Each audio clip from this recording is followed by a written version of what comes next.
Hi everyone. Recently I created a template to introduce people in a fun James Bond opening theme style. I wanted to share that with you. Have a look at this template.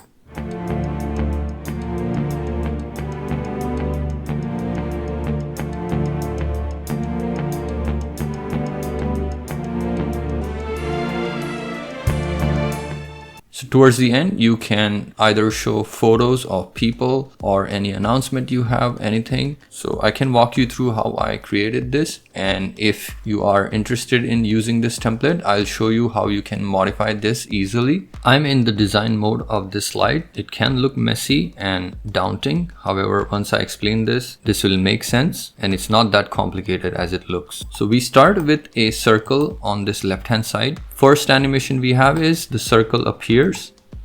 Then the line animation takes the circle from this point to this point. Then this circle disappears and in its place another circle reappears. Then we repeat the same animations. So line animation to take this circle from this point to this point.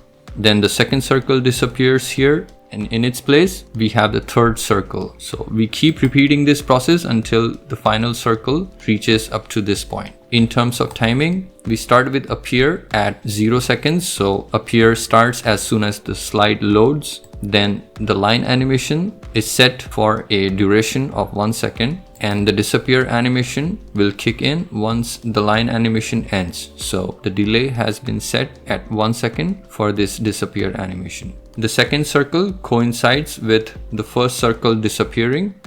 And because the first circle disappears after 1 second of delay, the appear animation for the second circle needs to start at the same time. Hence the delay for the second circle appearing needs to be set at 1 second as well. Same setting needs to be applied for the line animation, and the disappear animation for the second circle needs to start after the line animation ends. So because we started at 0 second, here we are at 1 second, here we will be at 2 seconds. So the delay for the disappear animation of the second circle needs to be set at 2 seconds. Repeat this pattern until all the way towards this circle. I don't know how many circles we have. 1, 2, 3. So we have 7 circles. So for the last circle disappearing, the delay needs to be at 7 seconds. So checks out. Once we are done with our final circle disappearing here at oval 19, we need to create a larger circle, which is this white circle here, and apply the line animation that goes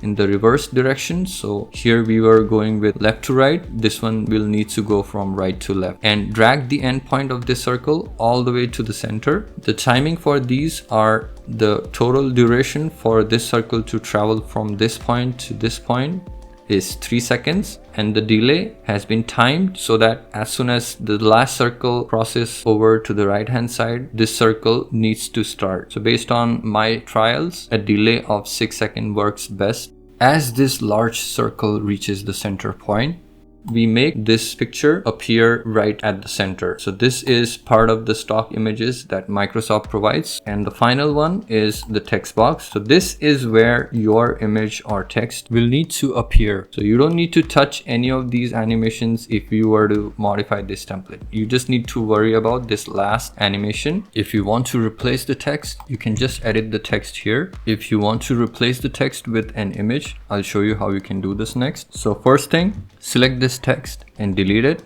Next, bring in your image. I have taken this from the stock images that Microsoft provides. I have removed its background using Adobe Express. You can use any website to remove the background or at least make it white. And then to make it circular, go to crop and select crop to shape. Then click on this oval shape. You will get handles like these to adjust this image in a circular shape that can fit within our larger circle. So you might have to spend some time in preparing your image. If you have this as a rectangle, that's still fine, but having it in a circular shape just fits better. We need to align this image with this circle on the right hand side, because this circle is going to move over here and then the image is going to appear on top of it. We need to align this image to this circle and then move it over here. Then go to animations and you can apply either a zoom animation or appear animation. Either one works.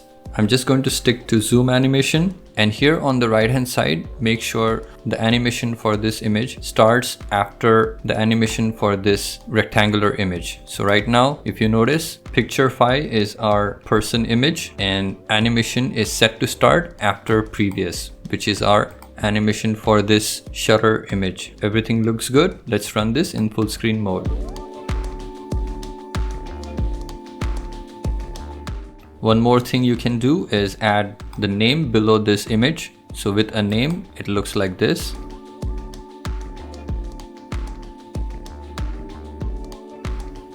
So I hope you give this a try. If you like this video, please leave a like and subscribe for future videos, and I will catch you next time.